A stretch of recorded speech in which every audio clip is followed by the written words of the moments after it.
Hello and welcome to this new tutorial. Alright, back in our Adcoin ICO contract. In the previous tutorial we introduced the public variables that anyone will have access, including the persons outside of the contract. And now we're going to make a mapping from the investor address, so it will be like its public key, its public address, to both its equity in Adcoins and USD.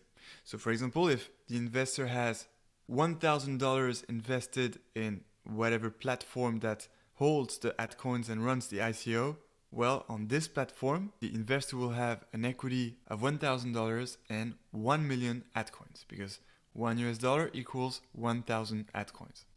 So let's make this mapping, and actually we're going to make two mappings, because in order to get both these two equities in Adcoins and USD, well, we'll have to make two mappings. But before we make them, let's make sure we understand what exactly a mapping is. A mapping is like a function, but in which the data of the mapping is stored in an array.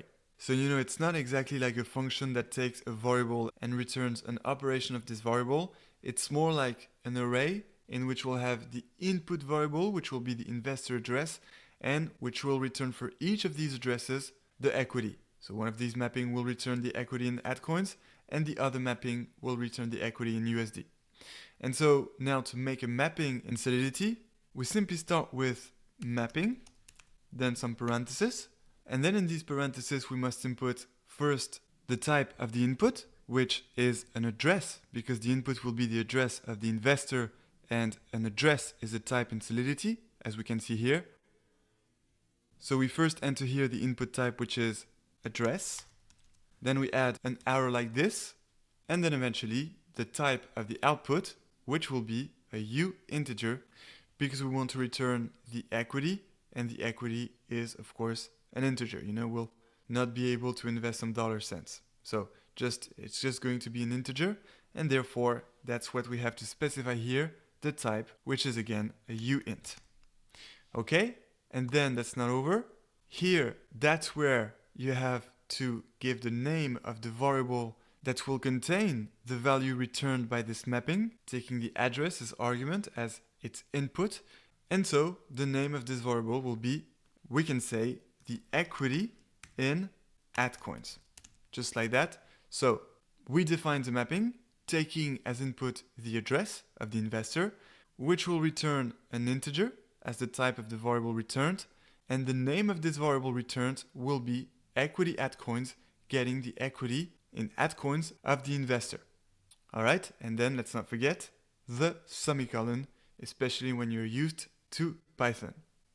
Okay, and now we're going to define the second mapping. So I just selected this and copied it, and just below I'm pasting it.